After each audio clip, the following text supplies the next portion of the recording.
Considérée comme lieu du savoir par excellence, l'école occupe une place de choix dans l'éducation des enfants. Celle-ci ne développe que les premières racines de l'éducation. Dès l'école préscolaire, les enfants bénéficient de l'éducation de qualité par un suivi et un travail sur leur mental, notamment sur la mémoire où ils apprennent à dessiner, à distinguer les différentes couleurs, à chanter et à débuter les dialogues en français, langue officielle. Une fois âgés de 6 ans, les enfants poursuivent leur éducation à l'école primaire où l'enseignement est enrichi de l'arithmétique, la lecture, le dessin et la poésie, mais aussi l'écriture de la dictée et du calcul mental. Âgés de 11 et 12 ans, les enfants admis en classe de CM2 seront appelés à présenter leur premier diplôme d'État, à savoir le CEP concours, avant de poursuivre au collège, au lycée, voire à l'université. À la question de savoir quelle est la place de l'école dans l'éducation des enfants, quelques enseignants n'ont pas retenu leur souffle, notamment à Pointe-Noire, à l'école Léo Vision, située dans les faubourgs de Lwandjili, dans le 5e arrondissement de Mongopoko.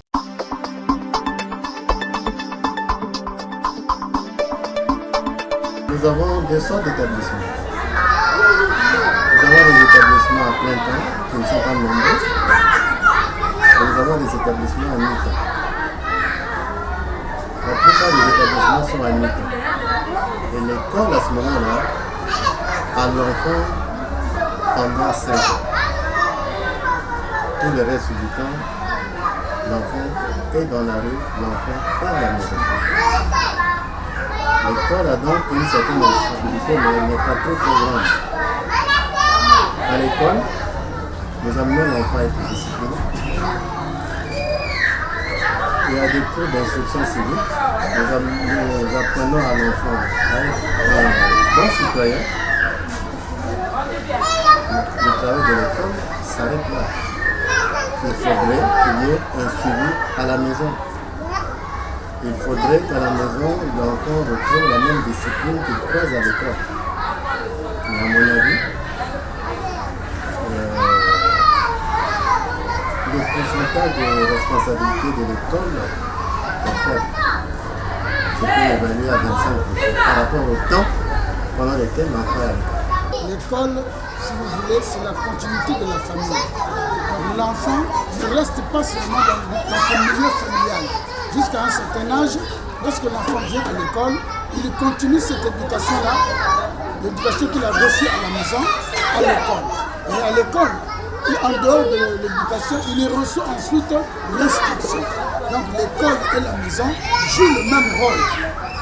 Et à l'école, cet enfant-là rencontre le maître, il rencontre les maîtresses. Ces derniers jouent le même rôle que le père et la mère à la maison, c'est-à-dire dans le milieu familial. Pourcentage de responsabilité. Dans le cadre, par exemple, de l'instruction, alors l'école là joue un rôle très important, c'est-à-dire au moins 75%, l'école, 25% la maison. Ça, c'est dans le cadre de l'instruction. Dans le cadre de l'éducation, la maison doit donner au moins 70% et l'école 30%. Alors donc il y a une dualité entre la maison et l'école. L'école et la maison jouent le même rôle pour pouvoir éduquer l'enfant et l'instruire afin de former un bon citoyen. Depuis la maison, c'est depuis la maison. Quelle est l'éducation que cet enfant-là a reçue d'abord dans sa maison? Et c'est que les parents, parce que le problème ce n'est pas seulement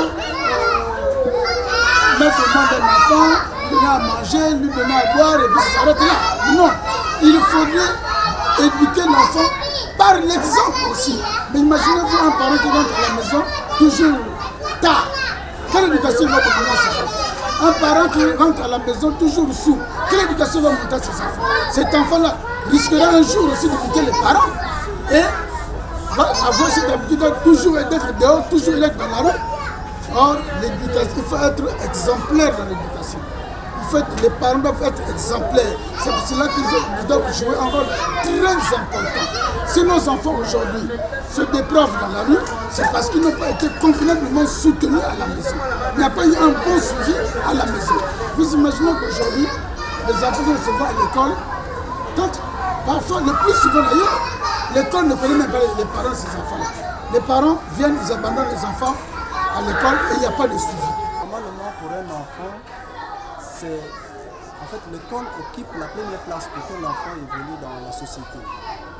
Nulle part ailleurs où on nous dit que l'école, normalement, occupe la première place. Parce que l'enfant, pour qu'il avance, l'école doit contribuer à l'avancement de l'éducation de l'enfant. Parce que l'école apporte non seulement l'éducation, l'école instruit, l'école également enseigne et l'instruit. L'école aussi a sa part de responsabilité. Sinon, je peux le dire, haut et fort, normalement, près de 40% de l'école a également perdu sa place. Non seulement l'école, la maison également devait contribuer à ce que les enfants ne perdent pas sa mœurs. Et la société aussi est là aussi pour gaspiller la vie de nos enfants. Que l'enfant vient de la maison. L'enfant ne vient pas de l'école. C'est d'abord la maison qui doit prendre la première place avant que l'école prenne le relais. D'où l'école qui prend le relais devait également aider la maison. Et parce que les parents aujourd'hui laissent toute la responsabilité à l'école. D'où l'enfant normalement n'a que 6 heures à l'école. Et le reste du temps, l'enfant à la maison. D'où l'école. La maison devait normalement prendre en charge toute la responsabilité de l'enfant. Pour que l'enfant évolue, sinon avance. Bon, l'éducation de l'école de l'enfant. Quelle est la place de l'école dans l'éducation de l'enfant? La place de l'école dans l'éducation de l'enfant. Bon, l'éducation de l'enfant, ça... On éduque l'enfant partout. À l'école, à la maison, dans la rue. À l'école, on a une autre éducation. Ensuite, on a une autre éducation. Comme à la maison, on a une autre éducation. Je dirais, l'école est dans les 60%. En fait, le problème, c'est quoi avec les parents? Les parents, lorsqu'ils emmènent les enfants à l'école, ils se disent que la responsabilité totale revient aux éducateurs de l'école. En fait, c'est pas ça. On étudie à l'école comme à la maison. Donc, je dirais que... En clair, n'eût été l'enseignement scolaire, l'éducation des enfants serait limitée aux épreuves d'initiation traditionnelle et orale.